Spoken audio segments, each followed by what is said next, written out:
Welcome to the United States of America podcast. I am your host, Niti, and we are broadcasting live from the Food Church here on North Carolina. We welcome you to make yourself comfortable as we go over the current state of the world and our nation.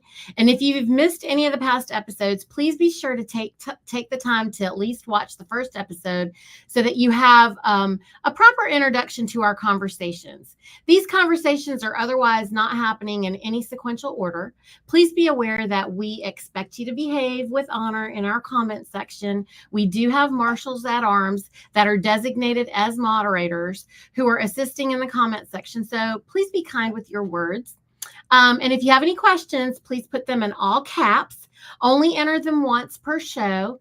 And now I am proud to introduce to you Anna, Justice Anna Maria. Here we go. Good morning. Good morning, everybody. Here I am in my flannel shirt. my sleeves are rolled up. I'm ready to go to work. Got my mop and bucket. We're going to clean this mess up. Thank you for all the work that you do for us, Anna. Thank you. Well, I'm trying. I get up every day, and no matter what my hair does, I keep going. Yay. All right. So we're going to dive right in with some questions. But we want to take a few minutes here at the beginning. And Cynthia and I are going to kind of fire off a couple of things for you. Okay. We wanted to, this podcast is to help you, Anna, have a pulse with the boots on the ground. And at the same time, we're going to be bringing you real questions from the real we the people here in the comment section as well. So one of the things that we're observing is coming from the assembly. I know Cynthia wants to go first. So Cynthia, you have the floor.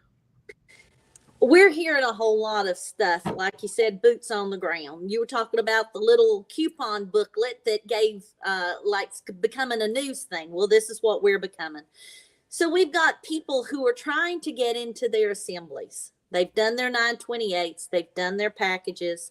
And the coordinators, because of this word vetting, is vetting the people to where they cannot get into the assembly.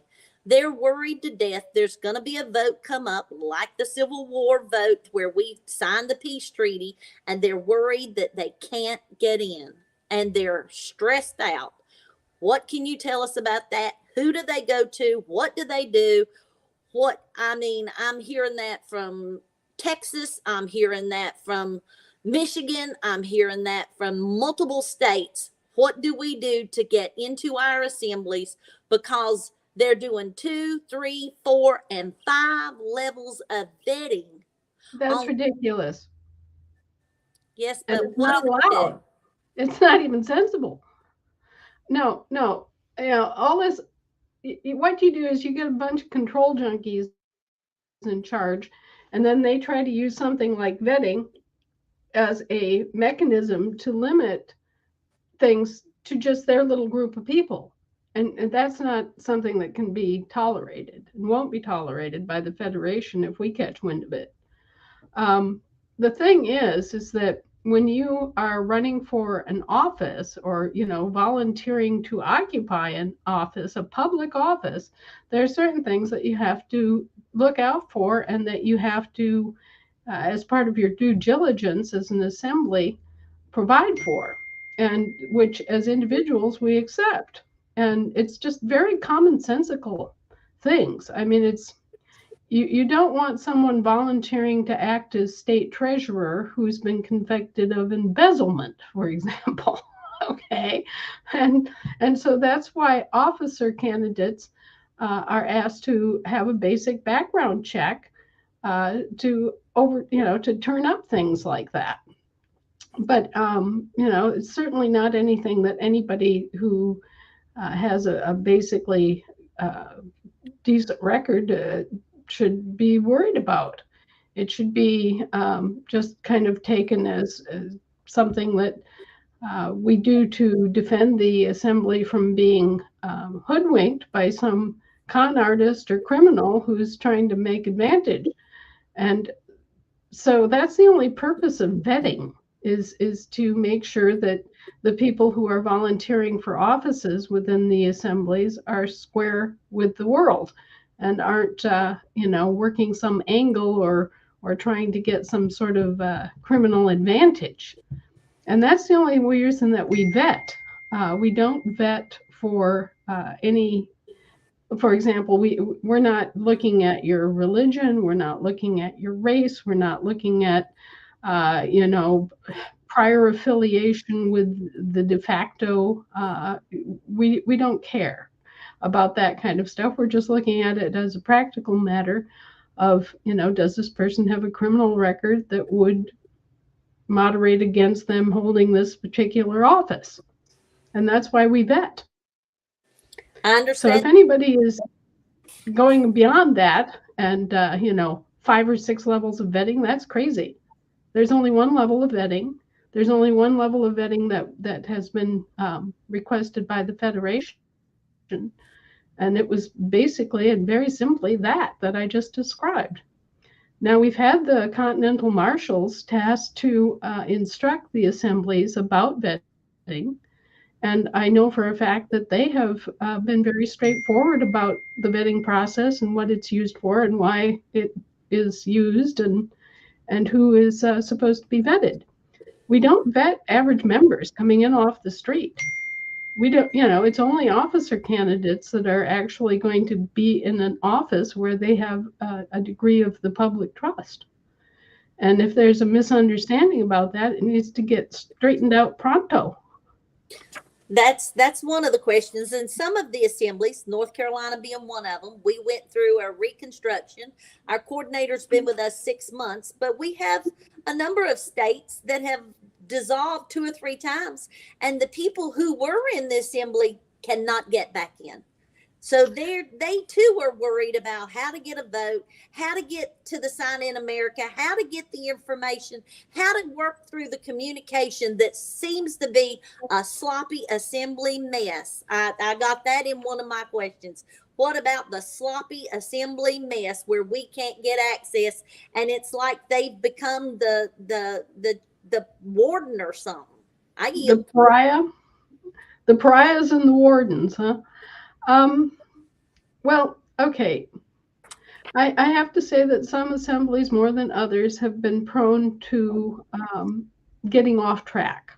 Okay, let's just say that.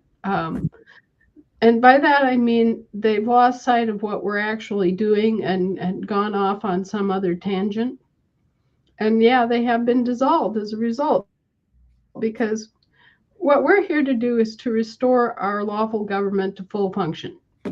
Period. We're not here at this point to consider other issues. We're not here to try to reform the government at the same time we're trying to restore it. We're trying to restore the government as it's supposed to be. And then we'll have the opportunity to look at it and say, okay, well, we need to improve this, or we need to change that, or we need to update this. But we're just trying to get back to a restoration point and operate our government as it's supposed to be operated. And then, there will be meetings and conventions and congressional actions that will take up these other issues.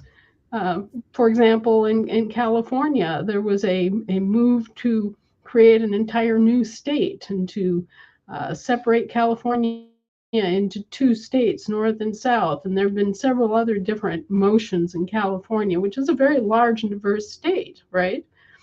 And so it comes up with these things that, yeah, sure, down the road, that might be great. Who knows? But we're not here to consider that action now. What we're here to do right now is to restore California as a state of the union so that it has the empowerments and the provenance and the right and authority to consider these actions. Right now, people need to understand that we are under a military occupation by our own military forces. And until we restore our states and restore the civilian government, we cannot do all these things that people want to consider doing. We have to keep our nose to the grindstone and our focus sharp to restore our civilian government first. And then we will have the right and ability, and everything will sort out. We'll be able to consider all these other ideas. But we can't just go willy nilly going every direction at once. We have to keep focused on just that much, restoring what should be here. And from there, we'll have the strong foundation, the foundation on a solid ground that we will be able to make changes. And then we have the other problem that I often see affecting assemblies is we're getting an influx of new people. And those new people are coming in for a variety of reasons. And early on, the kind of people that we tended to attract were people who were in trouble with the military government. At one point or another, they fell afoul of the IRS, or they fell afoul of a bad mortgage, or they were arrested under questionable circumstances and run through the mill. And so they were people who were in trouble or who had had trouble in the past, and they were searching for answers, and they would come in and they would bring the details of their court cases and their custody battles and everything else to us, expecting that we were going to have instant answers. And of course, that's not what we're doing. I mean, and we can't put out a million brush fires. We can only keep centered on what we're doing and bring forward the actual government and the actual law. And the fact is that we, once we're properly assembled and properly organized and declared and doing what we should be doing, then we have general jurisdiction over everything in this country. We actually control air, land, and sea. And so, right, all these other things go away once we are back in step and doing what we should do in controlling our government, right? And so we've been looking for systemic agreements and answers all along. But the ultimate answer is for the people to do their job and to run their government so that we don't have these problems, so that we don't have bills of attainder issues. We don't have personage. We don't have problems with our employees impersonating us and all these other issues that have been a plague to this country for 150 years. We can get rid of that almost overnight simply by educating ourselves, setting up our assembly, setting up our own courts of general jurisdiction, and setting up our own militia as we're supposed to. All this stuff is supposed to be here, functioning, and isn't. And we've got all these people who've been deeply indoctrinated into the foreign federal system, and they walk into our assemblies, and of course, they're expecting a hierarchy. They're expecting someone who's going to be the equivalent of their president, and it's all just going to function on a military basis because we've been functioning on a military basis for 150 years. There is nobody now left alive who directly remembers how our government is supposed to function. And that's a sad fact, but it's the truth. And so they walk in off the street and their very first instinct is, who's in charge? What's the pecking order? Who has the power, the executive power? And they're lost. They have no idea how to interact in a communal way without that authority hierarchy determining everything for them. And so we have a lot of problem taking these new people in and orienting them toward the new system, the new old system, and helping them get the concept even of a Republican style of government. And, I was thinking about this ad where, you have a whole room full of people And then the new guy walks in and says, "Who's in charge here?" And they all turn with one accord, and they all look at him and say, "We are." that's that's the difference. Is that it's not a hierarchy system. It's not a top-down system. And what we're seeing are people are coming into the assemblies and they're automatically jockeying around for power. They think that, oh, I'm going to be the assembly chairman and then I'm going to crack the whip. Well, no. In our system, the assembly chairman's responsibility is to keep the business running in an orderly fashion, to keep the meetings orderly, and run the agenda that has developed coming forward from the people for that meeting, and then to be the spokesperson for the assembly. And being a spokesperson is a vastly different job than being an executive running everything and telling everybody what to do and when and how high to jump. Being a spokesman, by its very nature, is a much more what would you say? Distinguished. Well, yeah, and it's a position of responsibility where you have to bring forward the feelings of your assembly, and a truthful and considered opinion of how things run because of the assembly votes and discussions that you've been part of. I mean, if your assembly votes for something and the majority of the members of the assembly are very decidedly for something, and you as the assembly chairman and spokesman for the assembly are against it, you can speak your own mind and give your own opinion as your own opinion all you like. But at the end of the day, you have to say, but my assembly very decidedly is in favor of this. Okay. They haven't experienced that. Yeah. They haven't experienced they have not that honor. They haven't experienced that honor, that higher vibration that you're talking about, Anna. People have not experienced that. They've been diminished since they were born. They've been diminished since they were born. They've never been praised.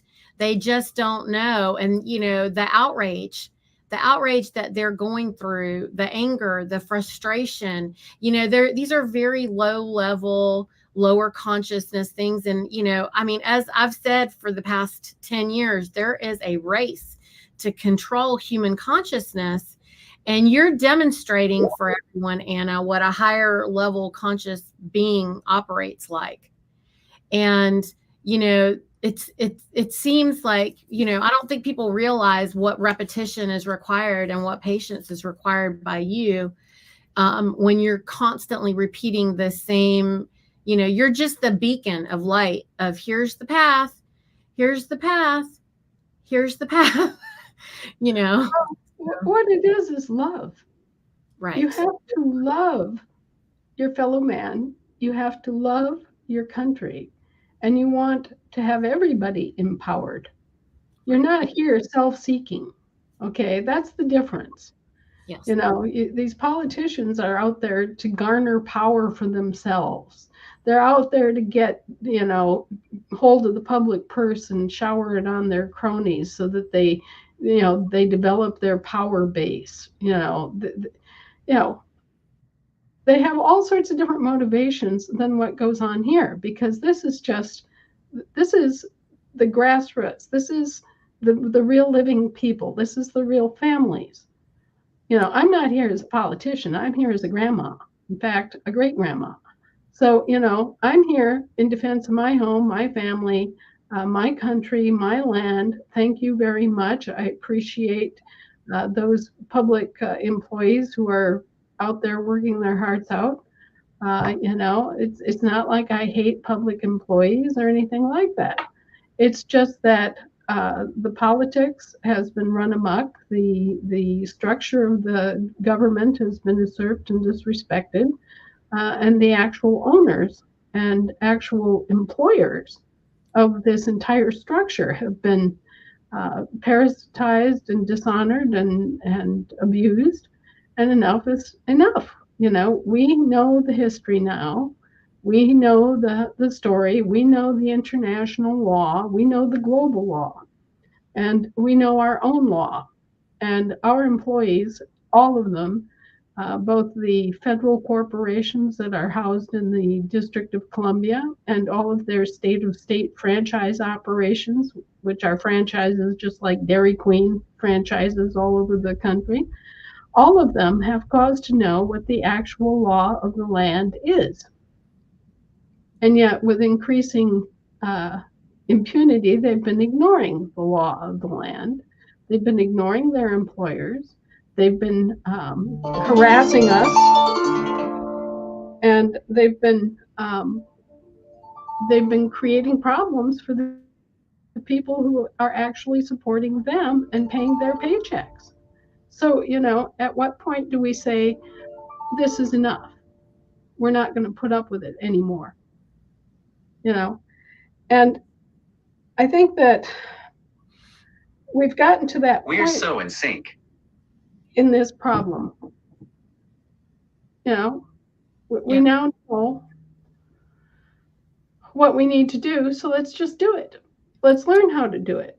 Let's step back and learn how to do what we need to do to control our own government and take charge of our own employees, including our military employees, and make this work.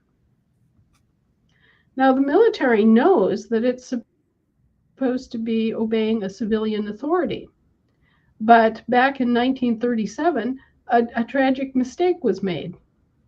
And they mistook the civilian authority vested in the municipal government of Washington, D.C., as the civilian authority, simply because our states and our government were not in session, or in the case of the Federation, they didn't know it was in session. And so we have a situation where the military has been obeying the mandates of a foreign city government. And when I say city government, I mean a city-state government that developed in the District of Columbia, and specifically in the municipal government of Washington, D.C., in the years after the Civil War. And so they've been obeying the mandates of the President of the United States, but it's the wrong United States, okay? It's a semantic deceit that goes back, and it has a logic to it, but the fact is that the military is supposed to be obeying the President of with a capital T on the United States, the President of this country, not the President of the municipality of Washington, D.C., or a corporation, a foreign corporation, calling itself the United States Incorporated. Okay? And so all of this has been I guess you could call it a sort of a comedy of errors. Part of it was just similar names deceit. Part of it was lack of understanding the history involved. And part of it was just self-service on the part of certain military generals at the beginning of the entire fiasco.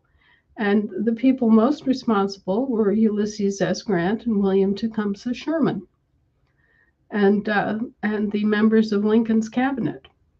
They're the ones that actually set up the mess that we now have today. And they got off track at that point, and they've stayed off track ever since. Question number 2. You want to get it? Let me get it. Okay, so I'm asking boots on the ground from people who are not in the assembly yet, and she's asking questions from people within the assembly. Okay, Anna? So this one is about the confusion that people have regarding sovereignty. I loved it the last time that we talked. You said, hey, these people say that they're sovereign and they're ready to, just scream it, and they don't do the work to get sovereign, but they are just trying to proclaim their sovereignty. And you made a very important point that I don't know. I don't think we were live at that point, but you said unless and until you have financial sovereignty, then how sovereign are you? How sovereign are you if you are, forever worrying about, where the next dollar is going to come from or what have you? And so there's this group on the ground, these people that are on the ground, they're not understanding, they kind of are treating your work like you're another YouTube channel or something, like trying to gain some kind of following. And what I'm trying to clarify for people who are not in the assembly, who don't understand what the difference is between operating in trusts and playing in this water system, the water laws with the Black's Dictionary versus the land and soil, the sovereignty. That they're also like thinking, well, we were assigned sovereignty by God, so why do we need someone like Belcher to give us our sovereignty in our own right on the land and soil? And where do you come up with this land and soil versus the water versus the air? Because they believe that jurisdictions are like city, county, state, federal. There's this major confusion going on. And so they think there's a competition between Anna's way and, we should just be able to develop our own trusts. They don't know that there's like Bouvier's dictionary for the land and soil jurisdiction versus Black's law. So I'm trying to say these things to make it clear for the people who are asking the question, because they're constantly referring to Black's law. Even people in our assembly have a Black's law dictionary, which is ridiculous. And so I'm trying to just kind of hammer this out. And so I'll stop talking now and you can tell us, what the difference is, because I'm trying to, they need to hear it from you. They can't believe what I'm saying. And also there are pieces I'm missing in the sense of, I've tried to explain the story of how, our power, how the sovereignty has been passed down from William the Conqueror, the stories that you've shared. So, go ahead, Anna. I'm sorry.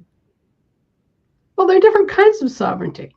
I mean, it all starts out with your individual sovereignty. You were born as a being with your own head, your own body, your own mind, and you have free will within whatever context you can have it.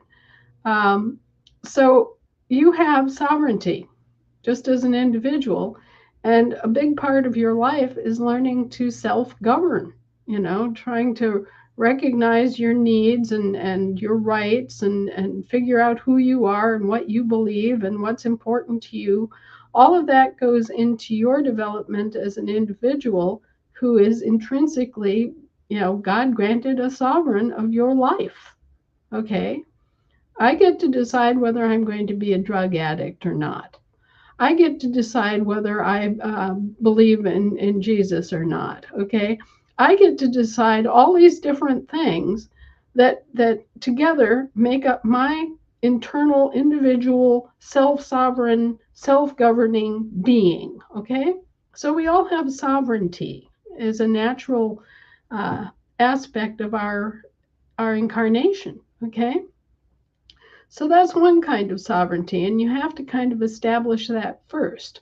And one of the very fundamental problems that we have in this regimented and militarized society is that from the time that we're born, we're handed this bill of goods. We're given a race, we're given a religion, we're given a name, we're given a social security number, we're given all these things. It's just kind of piled on top of us from the moment we're born.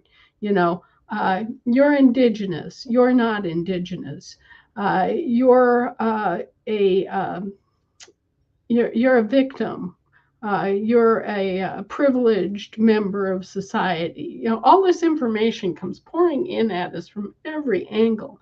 And they try to determine who we are for us before we even get started on our own journey of figuring out who we individually are and what we believe and what we value and all those things. We're not given the full smorgasbord, in other words. We're regimented into this mold of, thou shalt be exactly what we say you are. You're going to be a good little American citizen, and you're going to not question anything, and you're going to pay your taxes unquestioningly, and you're just going to do whatever we say, and you're going to get married when you're 22 years old if you go to college, and you're going to, you follow this pattern. Okay, you're going to be pushed into this mold, and that's against our sovereignty. But everybody has gone through this. What happens when you're born? Okay, immediately the state begins to interfere with your family. The state begins to take a role that's inappropriate in your life. They tell your family when you're going to go to school. They tell your family how long you're going to go to school. They tell you what you're going to study in school. They're going to moderate and censor the information that you study in school so that you don't have a whole deck and can only see things from their standpoint. They limit how much information you get from the rest of the world. Americans don't realize it, but our news media has been heavily censored for generations so that we don't even hear what's going on in the rest of the world. And in all these ways, we are manipulated into believing things that aren't true, and we are manipulated into acting and assuming certain things that are to the benefit of those controlling us and basically indoctrinating us and forcing us into this mold. And that's against nature itself. Okay, and what it results in is in people who are very unhappy, people who don't have self-fulfillment, people who are not at rest with their beliefs and their values, because if they are different in any way from the mold, then they get castigated and harassed and pushed and shoved by peer pressure, which is artificially created, by the way, so that you can't be yourself. I mean, I think everybody has experienced this at one time or another, when you felt that you couldn't just come out of the closet about something and speak your own mind or be at rest with yourself over something because of the external pressures of society at that given moment. And most of us who have lived to a certain age have actually had the queer experience of, something that you wanted to say years ago finally came out and is said in public, right? And you're left in this weird situation where, well, wait a minute. When I first thought that 20 years ago, it was considered so radical that nobody could say it. And now it's right out there parading around. There must have been a bunch of other people thinking the same thing, and they were too scared to say it too, And so this issue of self-sovereignty has to be addressed first, because that's the basis of all sovereignty, is who you really are, what you really cherish, what you believe, what you want, what's true. Okay, so that's the first level of sovereignty. Then you gather together with other people who are self-sovereign and self-governing, and you have what's known as a community, whether it's a little town, whether it's a small city, whatever it is, you have people, maybe it's just a neighborhood, but you have people that you join together with who are also on this wavelength of realizing that, hey, you're a sovereign being, you have choices. And, what you choose makes a difference in your life just individually, but also what you as a group choose makes a big difference in the life of everybody who's involved in this community, right? So there's another level of sovereignty. You have what's called local sovereignty. And our counties are supposed to have that kind of local sovereignty. In the system that our forefathers bequeathed to us, the county government is supreme within its borders. Okay, and that was set up so that people would be able to dictate how their life was lived and what kind of parameters they had as a group. So you have local sovereignty. And then you have, on a greater scale, state sovereignty. Okay, so state sovereignty. What's state sovereignty? State sovereignty is international. Pardon me, but Bless you. that's something people. Thank you. People don't realize that the state is an international level body.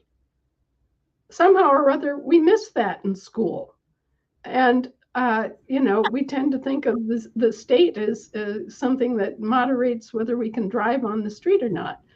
But actually, the function of the state is to be an international body and to function under international law. And international law is what we call the realm of land and sea. Okay, so you have international law that affects your relationship with other states, right, and other countries.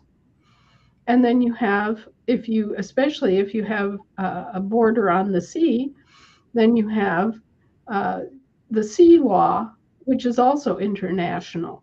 Okay, so your state is supposed to be determining issues of international law. It's really not there to poke into your life.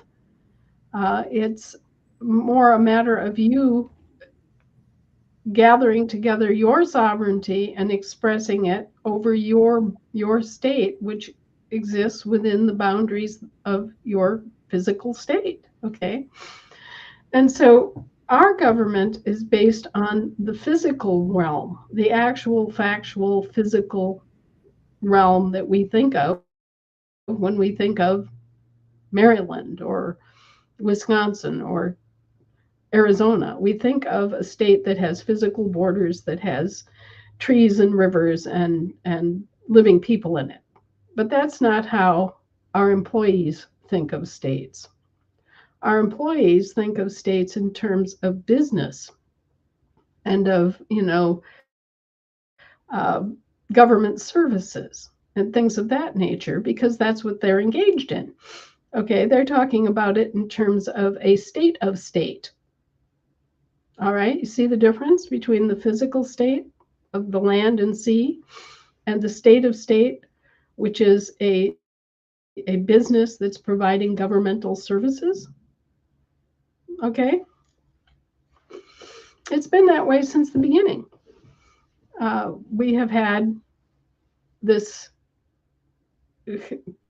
kind of two worlds going on at the same time.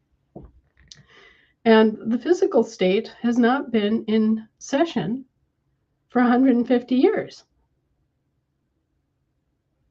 The actual government of the physical states has not been in session until now, just the last 3 years. It was undermined and misinformed and basically undercut uh, at the end of the Civil War and simply never came back into session. So 3 years ago, we called the states into session and we looked for people who had the provenance to stand up and declare themselves as Americans standing on the land and soil. And God bless them, there were still enough of us here to do that, you know? And so then we called the states into session, and there were enough people who heard the call and who understood the issues and who had the provenance to be able to say, yeah, I'm an American, and I'm a New Yorker, I'm a Wisconsinite, I'm a Minnesotan. There were enough of us to call the states back into session. And so now this is what the state assemblies are doing.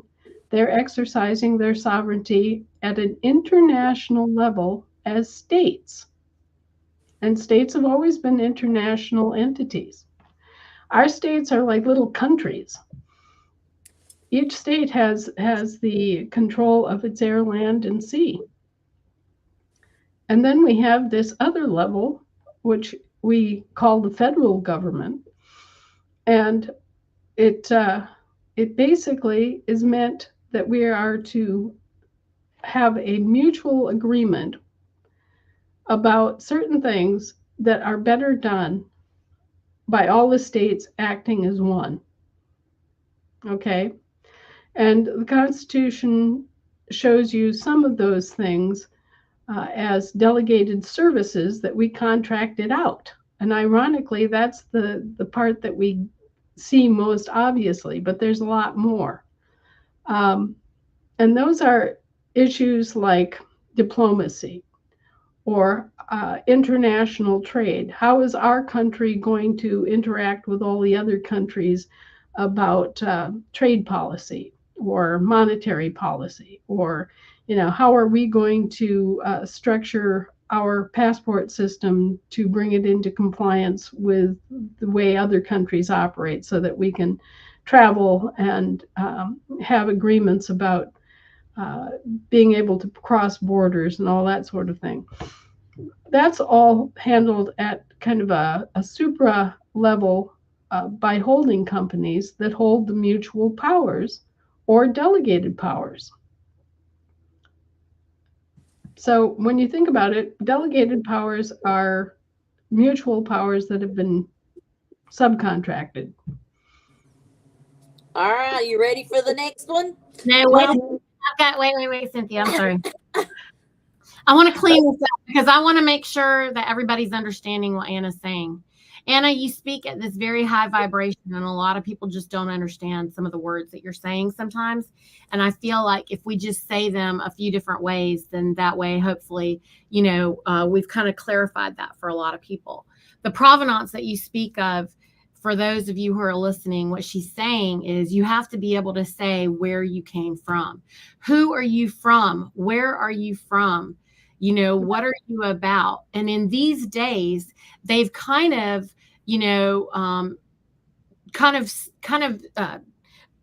hammered this out of us.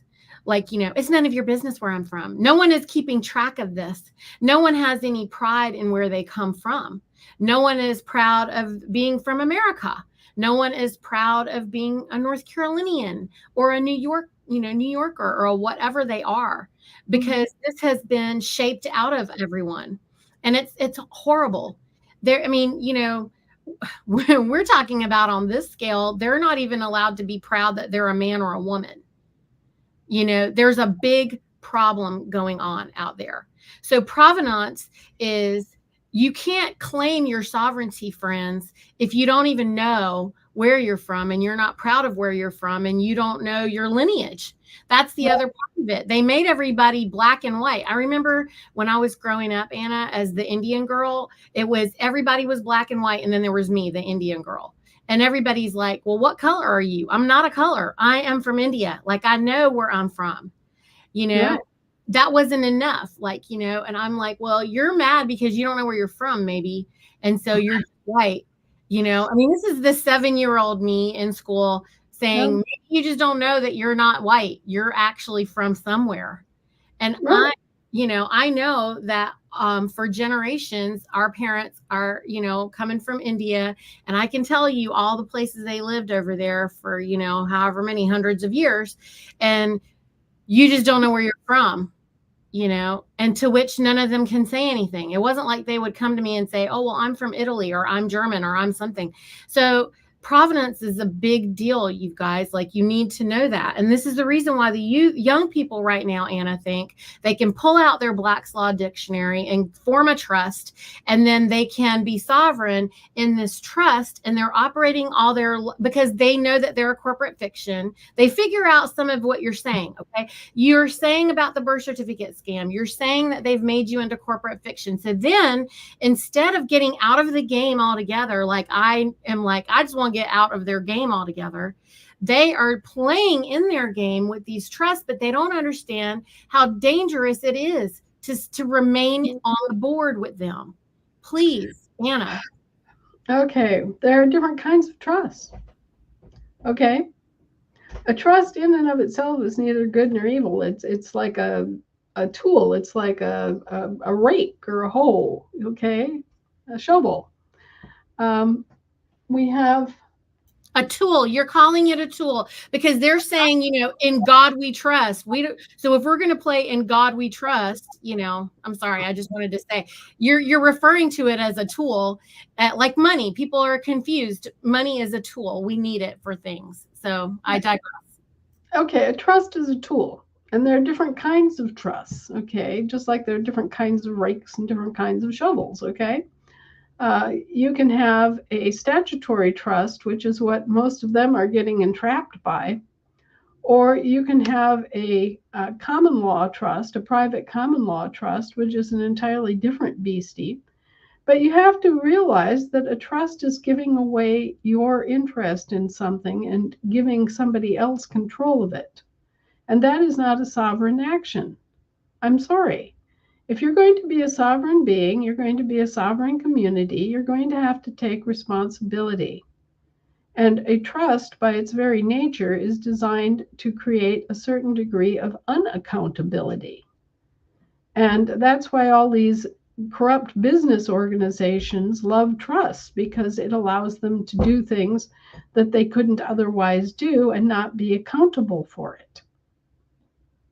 However, the kinds of trusts that people are dabbling in, these statutory trusts, are under the control of the state of state because they're registered as, a trust under the statutory laws and limitations of the state of state, not the state of state. And so then they become obligated to the state of state because their very existence depends upon the state of state.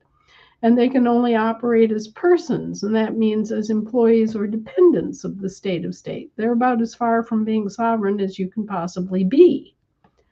Now, if a sovereign individual wants to create a trust, they create a private common law trust, and they then control the elements of that. They say who their trustees are going to be. They define whether the trustee is going to be a general trustee or if they're going to be a fiduciary trustee, or in what sense are you going to be a trustee and over what? You get to define all these things, but you are at the end of the day also responsible for your trust because you're operating it as the donor of your trust and you are operating in a sovereign capacity. So when a sovereign knowledgeably operates a trust that they have created as a common law trust and as a private trust, then they're in the catbird seat. And all these people are rushing forward thinking, oh, I'm going to create this trust and I'm going to have all of these rights and privileges and stuff under this trust. And, but no, they're creating, number one, the wrong kind of trust. And number two, they're creating a trust for the wrong reasons. They're trying to ditch the accountability. Now, I don't have anything against the Kennedy family at all, but I'm going to give you an example. Remember when Ted Kennedy was driving home and with, what was her name, Mary Jo Kopechne? And, they slid off a bridge and she drowned in a car wreck, okay? And she came from a relatively modest family. They were not the ultra rich like the Kennedys, and yet there was nothing done.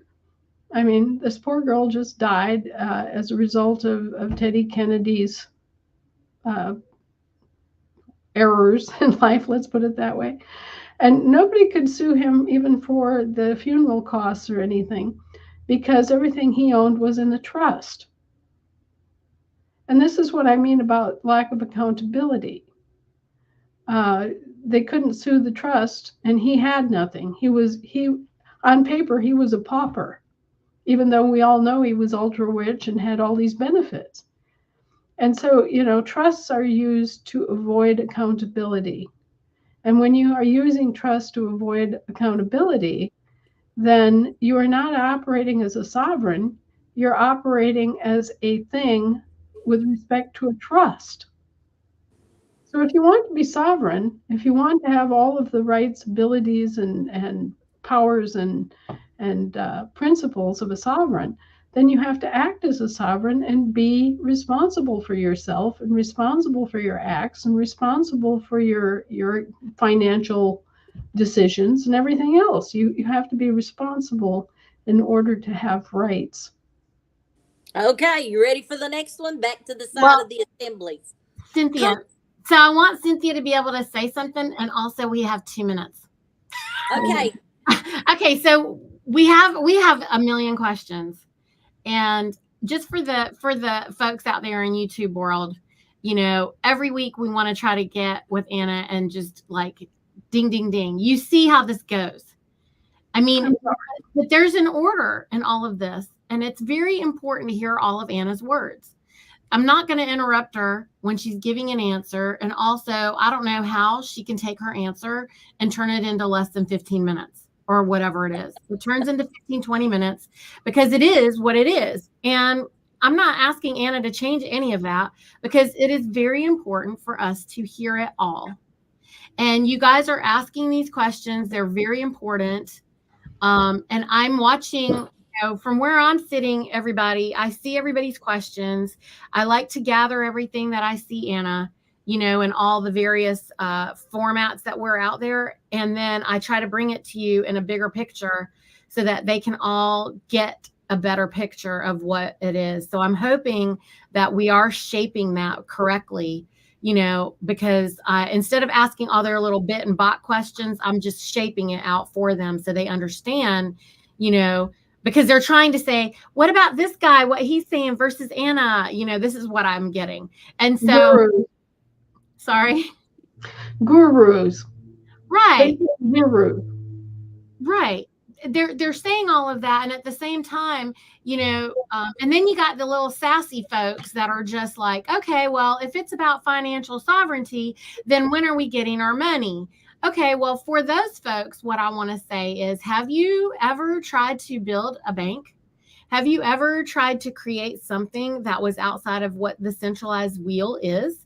Because what I want everyone to know is that I want you to imagine a wagon wheel, and Anna will correct me if what I'm saying is wrong, but if there is a wagon wheel, that's the centralized system. And every single spoke on that wagon wheel is like the prison system, which is unlawful, illegal, corporations, dead speak. Then you have the schools. Then you have, banking. And then you have every single thing, your food system, your medical mafia. I mean, put them all together. Every single thing that you think is civilized, all those little pieces. So she's trying to work on having to recreate something to give you the financial, sovereignty. And at the same time, folks think, well, it's just faster to do a trust and that'll give us the financial sovereignty. No, it's not. You still have to establish the energy exchange that funds that trust. Do you guys understand that you still have to fund the trust with your energy exchange? And do you know how to do that with passive income or something? I'm really unclear. So we're trying to get down to the root. So when I'm talking with Anna, I'm not going to ask her all the ding dong questions. I'm going to try to ask her something so she can give it to us on a bigger landscape. But hopefully you guys are understanding why when we're saying trusts are not the way because you're still in the de facto system, she just gave it to you. It's still de facto. It's still de facto, right, friends, and we want something different. And like Anna said before, we're not trying to think differently. So Anna, 54 minutes it says on the live over here. Do you want Cynthia's question or shall we continue next week? Hey, look, we haven't even finished the sovereignty question. There's no reason we can't go for an hour and a half, right? I'm fine with it. I'm asking you. You're the boss. Okay. I have an extra half hour here I can spend with you. Great. Okay. So there are all these different kinds of sovereignty. And there are all these different kinds of trusts. And depending on what you're using a trust for, it can be good or bad. Just like, if you're defending yourself from a rampaging monster, a gun is a good thing to have. Okay. So the thing is that being kind of ignorant in our choices because we don't know what all the choices are, and we're being ignorant about the way that we conduct ourselves because we don't know what our options are. We can't make good choices if we don't know. And so when it comes to the issue of sovereignty, know that you're going to have to be responsible for yourself and responsible for your actions, and that being sovereign in your life is antithetical to putting everything in the care of a trust and trying to avoid your responsibility and accountability for your life. I tell people that if you're going to live as a sovereign being, you need all these different kinds of sovereignty, including financial sovereignty, to have control of your money. And we haven't had control of our money in this country since the Civil War. And, they've very cagily and purposefully deprived us of our money and our credit so that they could have control of our money and our credit. And as a result, people are living as slaves to a system that they don't understand and don't have any even concept of what the system is or how it works. And then they're complaining and they're feeling the crunch, they're feeling their enslavement. I mean, I said the other day, let's take it all down to April 14th and how most Americans feel on April 14th. Okay? Every single year they go through this horrible wrenching moment where, oh, federal taxes are due. And they don't even stop and consider if they have any federal income. I mean, it's right there in front of you. This is a federal income tax. So the question should come to us, do I have any federal income? Well, when's the last time Uncle Sam sent you a check? I don't know about the rest of you, but it's been many, many, many, many years. So, something's wrong here. My earnings that I earn in a private capacity are not federal income. And yet they're being redefined as federal income. How or why is this possible? And then you get sucked down the rabbit hole of trying to figure this out because it doesn't make sense. And you shouldn't be living in fear of your employees. You shouldn't be sitting there being miserable every April 14th of your life and imagining that, a SWAT team is going to come bust down your door and take your personal property and your computer and everything else and, slander your name all over the newspapers as a tax cheat and blah, blah, blah, blah, blah, blah, blah. We all know the kind of enslavement that we've been living under, and we all know the lack of rationality that goes with that. And we know that our what people who appear to be our employees are doing this to us. Okay, we know all this. Well, how sovereign can you be under such a situation? If you're being forced against your will to perform in various ways and give up large quantities of your work for the benefit of some organization that is just a corporation, a foreign corporation. Think about it. We have been enslaved in the land of the free, and we've been enslaved using the techniques and the methods of business. Okay, this has all been done by the state of state and the federal subcontractors that aren't even our actual federation government. Okay, and we've been redefined and mislabeled by these cretins. And we've allowed it because we trusted them. We thought they were our government and that our government wouldn't do anything that was sleazy or bad. Well, wake up. Our government has done sleazy bad things to us, and it's done sleazy bad things to every country on earth. So we all need to wake up and we need to realize that that's not our government. That is a bunch of subcontractors that were hired by our government long, long ago, and they have gotten completely out of control and run amok. That's the situation. You ready? Here it comes. the race to the finish line, the assemblies for the ex parte Milligan notices. What courts in the states need to be notified and what courts in every county? This is across the country. Everybody's racing to get finished. Well, that's one of the questions. I yield. Well, I'm glad people are studying up their common law and realizing that their employees are all supposed to be rigorously following the Constitution that applies to them. Doesn't apply to us, applies to them. Now, that's another big point. We've been taught that we all live under the Constitution, but no, we don't live under the Constitution. The employers of all these people live under the Declaration of Independence. All our employees live under the Constitution, and there are 3 constitutions, 2 of which are still active and still viable. Okay, so what we're looking at here is a situation where we have our employees and employers, and which one are you?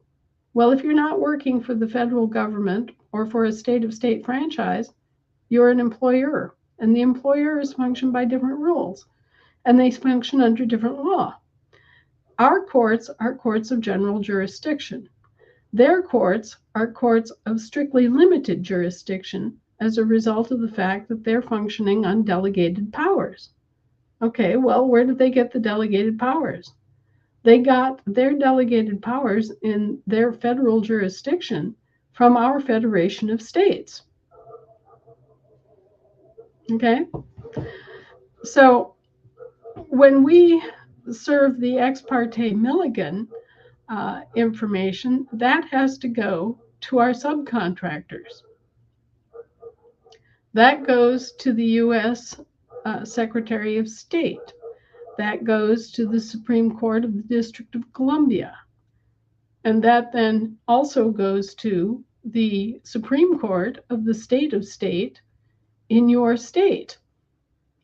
So, you are going to be notifying the United States Secretary of State and the State of State Secretary of State in your state, because they're the ones that are involved in international relations and who are responsible for knowing and respecting the different populations.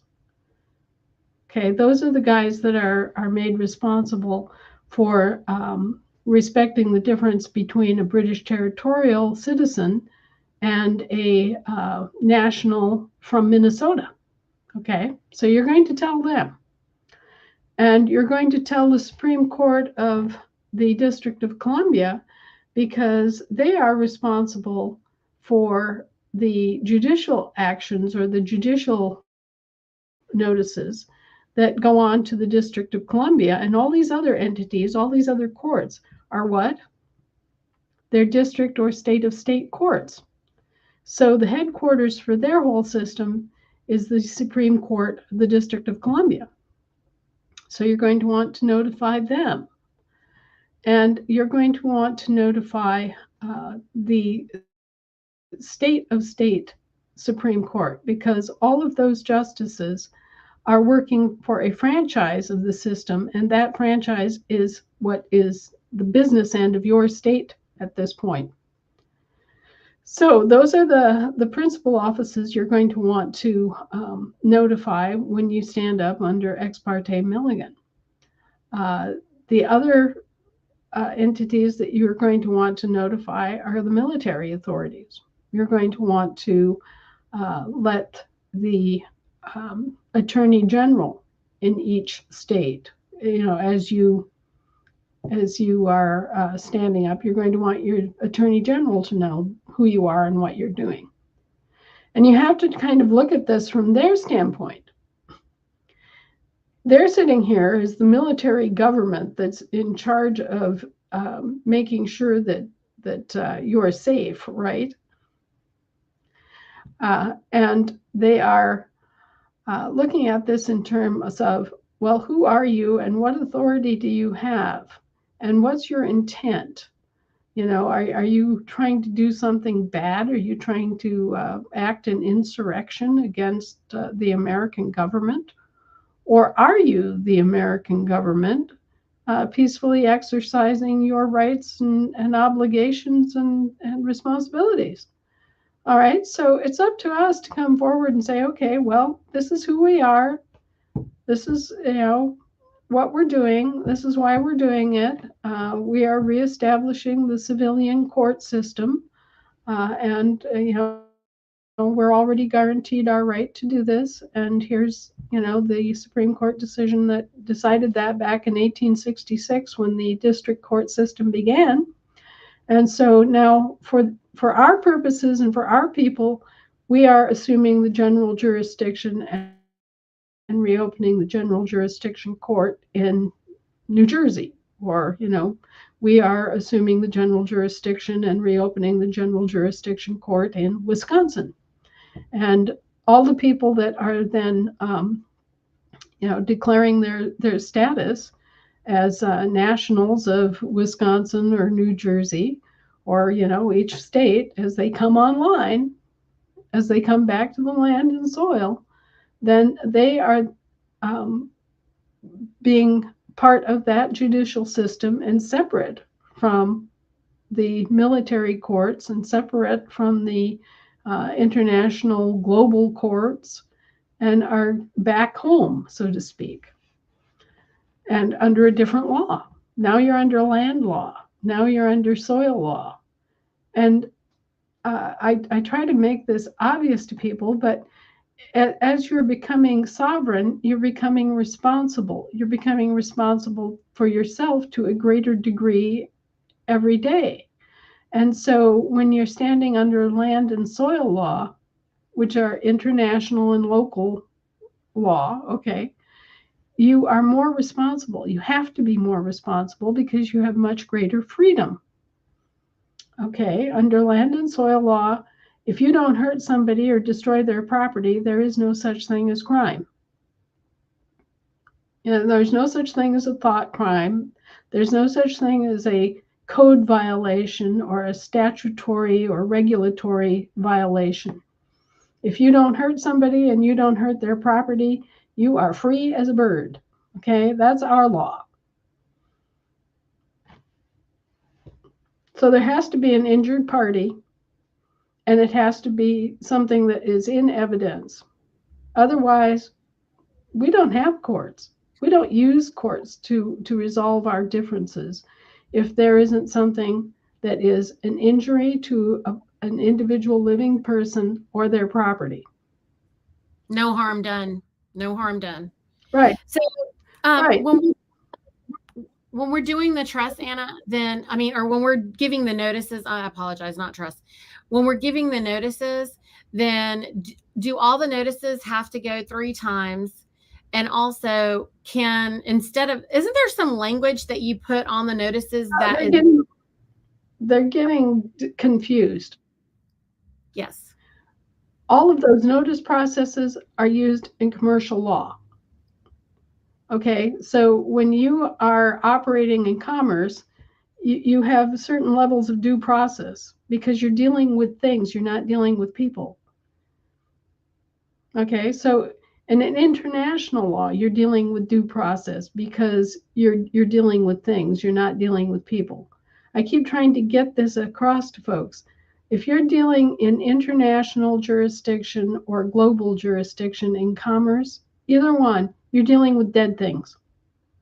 There are no living people in international or global jurisdictions. Those are all persons. Those are all dead entities that you're dealing with in those court systems. And that's why they get away with so much, is because they're dealing with things. They're not dealing with people. So the IRS, which is considered international, that would be a 3 notices thing because that's dead things. And anything within our state is with the people. And with the people, it's a whole different game. With a person, you're following their due process rules, and with people, you are dealing with our due process rules.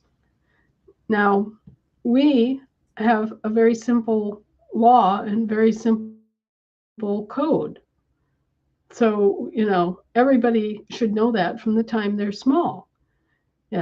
You don't hurt other people. You don't ruin their stuff. It starts out in the sandbox. You stole Jamie's truck and stomped on it and ruined it. I mean, you're now a criminal, and mom is going to take action and punish you for doing that. And you're going to learn not to do it. And that's how we actually conduct ourselves in our law. And they are conducting themselves as persons, as things. And as things aren't sentient. Okay, so these things are being operated by boards of directors and boards of trustees. And you have to serve them notice. You have to make sure that everybody is told, that there's been an infraction of their code or their rule or whatever it is that they're using as an excuse to conduct their business. All right. But it's much more straightforward when it's little Jimmy squashing Timmy's truck, right? And I use the example of vehicular homicide, okay? One of them gets in a truck and they're drunker than a skunk, and they go weaving down the road, and they see a bicyclist traveling along the side of the road. And for whatever reason, in their drunken stupor, they get fixated on the light on the back of the bicycle, and they hit the bicyclist and they go flying 50 feet, and they're dead. Okay, so suddenly this guy has committed homicide with a vehicle. He's drunk as a skunk, and what happens in their system? Well, they trot out a whole bunch of excuses. He'd just broken up with his girlfriend, and his mother had just died, and he had a difficult relationship with his father, and he lost his job, and blah blah blah, and that's why he was drinking, and so then the judge uses his discretion in the case, slaps the guy on the wrist, and sends him away, because he's not being judged as one of the people. He's being judged as a thing. Okay, so they just slap him on the wrist. Well, you didn't do anything all that terrible. You just killed another thing. There's no law against killing a corporation, right? So they get a hand slap. If we were to do the same thing under our law, we'd either be facing life in prison or we'd be hung. So yeah, you have a lot of freedom. You have the freedom to drink and drive. You can get in your car and you can be drunk as a skunk, and as long as you get home and don't ruin anybody, you don't kill anybody or injure them or their property, it's your business.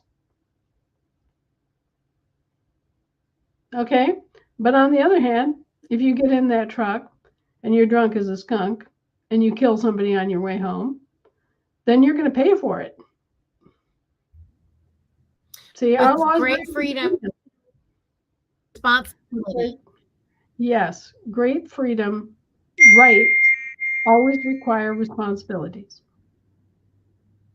Always. Thank you. That was beautiful. Yes. So I don't think people are thinking about any of that. They're so busy getting hung up on money, because literally that's all they're hung up on. Or who's giving you this freedom? This is where everybody's stuck, Anna. They're stuck on that, and so that is the reason for my question. And they're not understanding what you said about provenance. I hope that they're hearing, because you're saying the answers.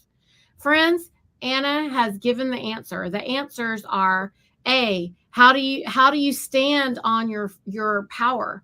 Well, it's required for you to establish your provenance. And that is why she gave you the paper trail to do such a thing.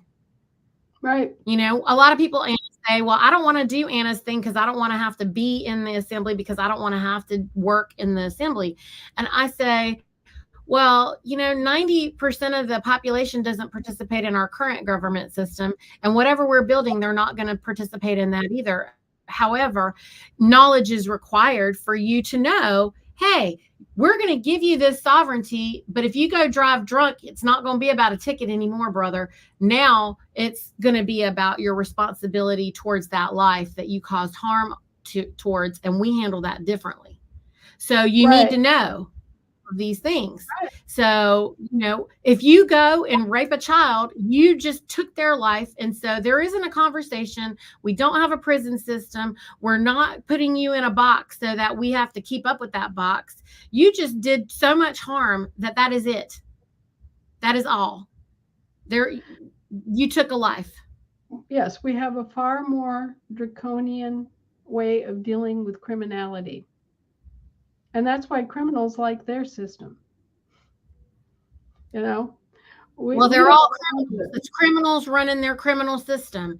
And that's exactly what's going on over there, friends. So pay attention. Anna has asked and answered. She has answered all of these questions many, many times before. And you don't like the answer. That's a different problem altogether. That is a different problem. And there are trade-offs. I mean, right. No matter where you go or what you look at, there are trade-offs. Okay, Cynthia's about to burst. Cynthia's about to burst. What is it, Cynthia? Listen, back to the assemblies. I love this part where we play contrast on both sides. When setting up training for jury duty, how do you recommend the PowerPoint or the discussion or something like the Sign in America for potential jurors to read and take a test? Just a question on that. Well, that's kind of a hard one because every issue, every trial is different. We have a jury selection process that is obligatory for each and every trial because the subject matter of every trial is different, and somebody who's perfectly qualified and perfectly fair-minded in one situation could be compromised in another. So it isn't like we have this handy-dandy checklist where you can just go down and tick the boxes. And I use the example of say that there's an argument about water rights, and the local farmers have brought a case against a big corporation that has bought a piece of property and is developing it into a Sunset City type thing where they're taking an awful lot of water out of the local water sources to build this new development. Okay, well, suddenly somebody who works for that corporation is not a good juror on that issue because they've got a conflict of interest. That's their livelihood now, and they may not make the unbiased fair decision that's required. And somebody who's leading the farmers in their lawsuit, you wouldn't want them to be sitting on that jury either. You want a fair and impartial jury. So you have to keep your head on straight and do your jury selection in a common sense way every single time. There are some things about jury education, and especially I would recommend jury nullification that everybody needs to know in our courts, because our courts, unlike their courts, actually get to address the law and the facts of a case. They don't have general jurisdiction, so they can't do that. So jury nullification is a right of our juries that is not a right of their juries. And our juries need to understand that. Our jurors need to understand jury nullification. And what this really means is that the jury gets to consider not just the facts of the case and the actual evidence that's presented. Our juries get to consider the law and whether the law is fair and whether the law makes sense. And if the law fails in their opinion to be fair or fails to make sense, they can nullify the law. They cannot just decide that one case. They can say, that's a bunch of garbage. Take it back to the legislature. Take it back to whoever created it because it's not passing muster with us. And so that's the role of jury nullification. And one of the terrible problems that we have in this country right now is that these state legislatures who are acting in behalf of our employees, the persons among us, have created all of these rules, codes, and regulations that are supposed to apply only to the state employees, but instead have been misapplied to everybody throughout the general population.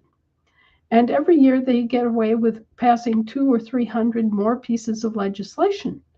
Well, you extrapolate that out over the course of a decade, and suddenly you've got 2,000 or 3,000 new laws, new statutes that everybody is supposed to know and obey, and which the state is supposed to enforce, and there's no countermeasure. There's nothing to take away from all of that garbage that they're just spewing out like cotton candy, okay?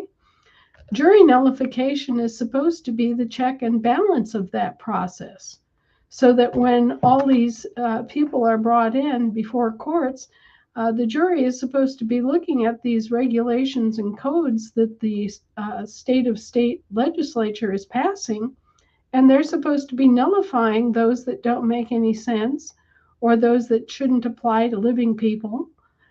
They're supposed to be writing herd on the state legislature to make sure that our employees are not encroaching on the rights of the people.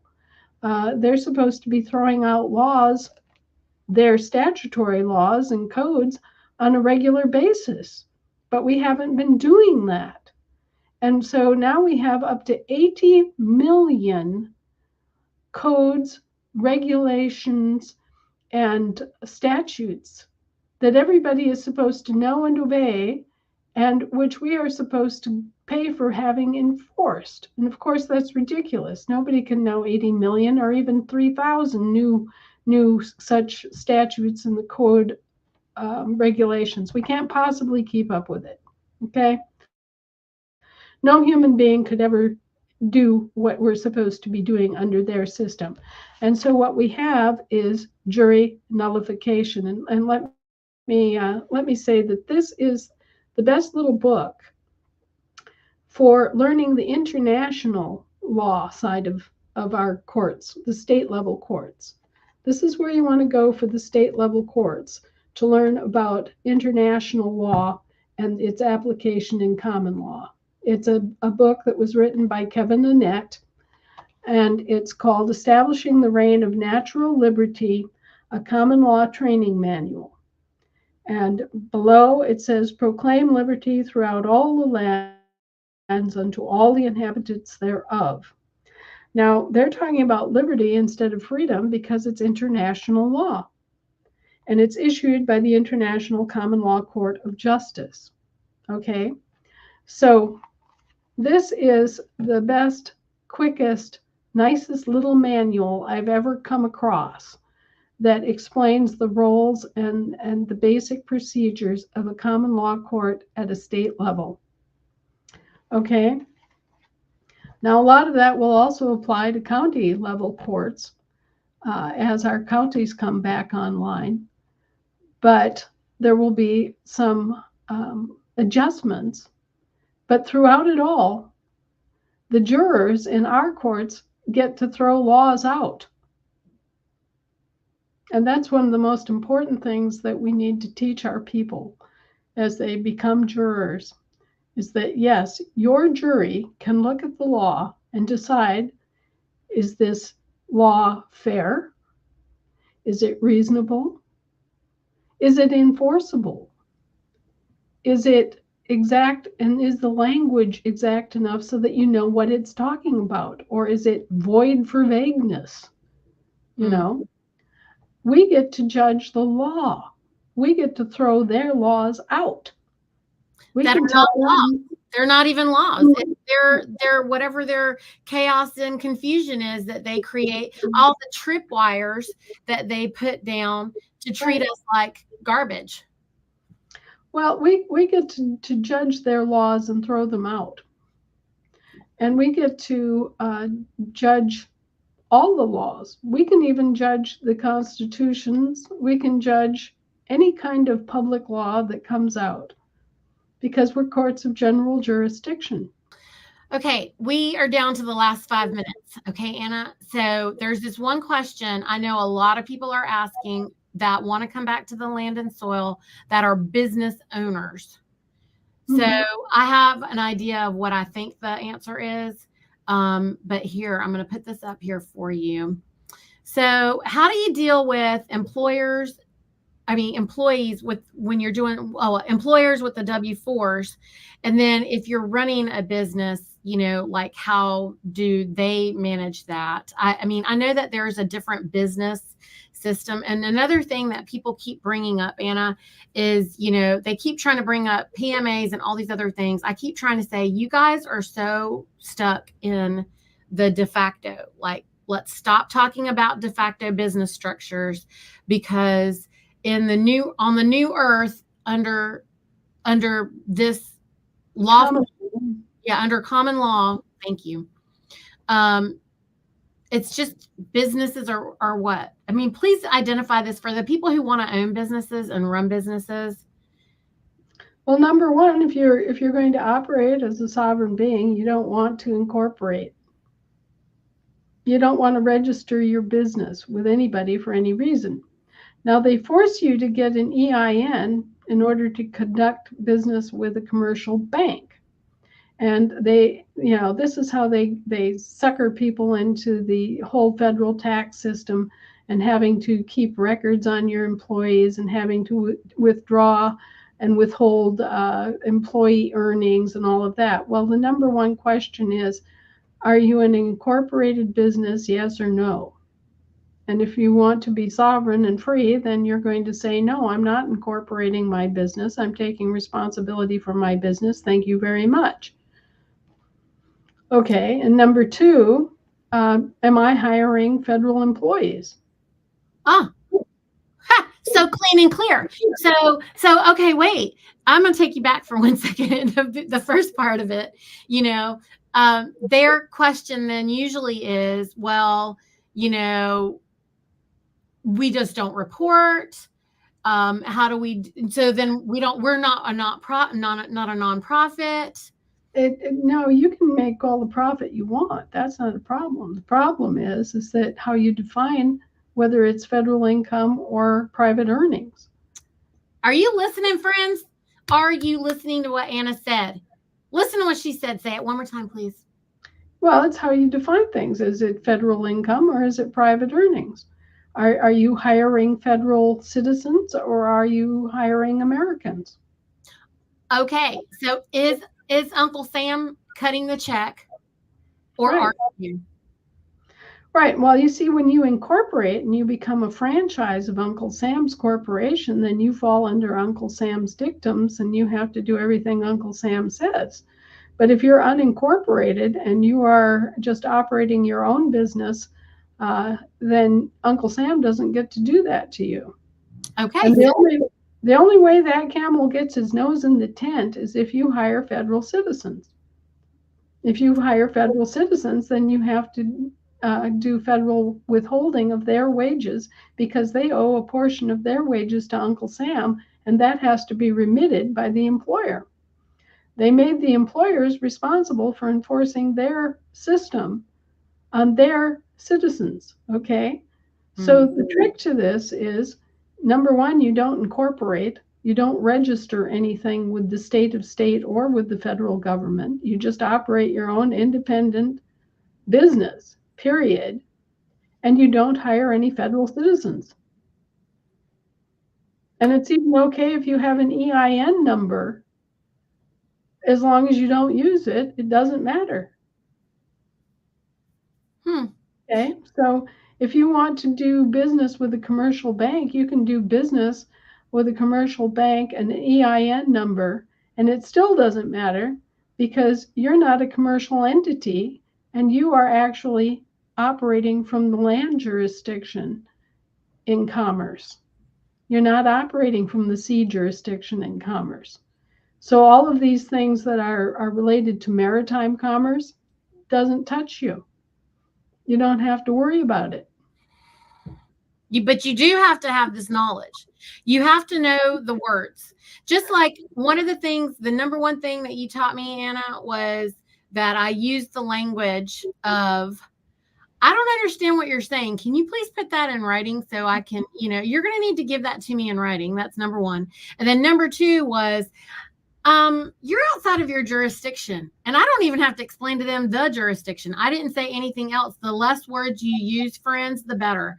All I said was, you're outside of your jurisdiction. And also, I will honor whatever it is that you think that I need to know, but I can't understand the words that you're saying. So you're going to need to put that in writing for me. And Absolutely. so when I receive it in writing, I'll be able to manage that. I just don't understand what you're saying. And so they never would put it in writing to me, Anna. The USDA wouldn't put it in writing. The FDA wouldn't put it in writing. The CDC came here, friends, and were trying to shut me down. They do it all the time, and they won't put it in writing. They can't because they're doing something illegal, immoral, and unlawful. I love you. I love you, Anna. I love you. This is what I'm talking about, friends. You just need the language. And so this is the other part of it, Anna, is everybody out there is like saying, well, how do you get to do this? And how do you get to do that? How do you know they're not going to do this? How do you know they're not going to do that? I happen to know that it's going to work because I've already done it. I've kind of pressed the test button. And so I already kind of have that confidence. And so if you're not comfortable out there, friends, that means that you need to listen to Anna's 5 million recordings that she has on her website. It's annavonreitz.com. If you don't go there and listen to her 10,000 recordings that are there, then don't come here. If you haven't read all her millions of articles, because she's literally writing it out, and you can do just pretend like her website is an Encyclopedia Britannica or something. I mean, I know you new young people don't understand what I'm saying, but just make her website your Google. And if you do that, then you can just find it. In fact, on her website, it's so brilliant. You can, like on a Google search, go to her little thing for her articles, write in the question, and then it comes up like on Google. And then when it comes up there, you just plagiarize her words, plagiarize them, but read it until you understand it and believe it in your heart. I think that's what you mean, right, Anna? Am I wrong? Well, you have to internalize this to overcome the indoctrination. You have to repeat it to yourself and think about it in order to realize that, hey, this does not apply to me. This may apply to my federal employees. This may apply to a federal corporation employee or a state franchise employee, but it doesn't apply to me. So why am I worrying about it? And why are they addressing me? They're misaddressing me because I'm not an employee of the public. I'm not a public employee at all. So if I'm not a public employee and I'm not engaged in some federally regulated activity like the sale, manufacture, and transportation of alcohol, tobacco, or firearms over state lines, then they shouldn't even be talking to me. They should not be mischaracterizing me and my actions and making presumptions about my political status. And one of the key cases, one of the cornerstone cases in their own system that tells them this, that they should not be doing this, is Bey Afrohim versus Dean Rusk, who happened to be the Secretary of State at the time, who was involved in identifying populations of people within the United States. Okay, so I'm going to kind of flash through these things real quick, and we're going to say bye, friends, okay? This person, right. Restore the Public, PMA, I already told you, that's de facto. We're not addressing that. Okay, and then you have David Sandler saying, or Karen saying, Georgia is updating their logo. So, Anna, that website that you gave me to build build a family crest, Is that a good place for us to refer these people so they can get they want to know the authority that explains the parts of the logo. And they have on that website, they have like a thing, it's kind of a PDF, and it has all the symbols, and then it says what the symbols mean. Is that something you feel comfortable saying, yes, go to that website? Well, yeah. See, look, you get to choose your symbols. Your assembly gets to choose whatever they want to represent their assembly, right? I suggest that you have a map of your physical state, as part of your assembly seal, because you're talking about a physical state. You're not talking about a business. You're talking about a physically defined state with borders and physical properties. So I would suggest to you that is a good thing to have as part of your state logo, your symbol, your seal, so that people can recognize that, yes, this is the physical state that we're talking about. We're not just talking about a business doing business for or providing services to. We're talking about the actual physical state and the physical people living in that state. So as far as my suggestions for state logos and seals is just make sure you put your state, the physical outline of your state somewhere in there so that people can understand that. As to all the rest of it, birds, flowers, things of that nature, you're free to choose what you're going to use to represent your assembly. And everybody has different things that they cherish. I happen to cherish the American buffalo, the American bison. And I also cherish the American chestnut tree because these are great native species of our continent, and they were almost destroyed, and now they're making a comeback. Great. All right. Well, Anna, I'm just looking through the things. I don't see a whole lot of things in capitals. Anything that's not in caps, friends, I just don't have the energy to try to read. So put it in caps if you want me to read it. I know that we don't generally like to operate in all caps. So, It's just a way of distinguishing questions from answers, basically. Please. So when you want us to ask questions here, I need you to put them in all caps. I just don't have the energy otherwise to look at it. And we will be back here next Tuesday. Join us. We love you so much. We love you, Anna. There's great love here for everybody, and we'll be back. Make sure you guys take care.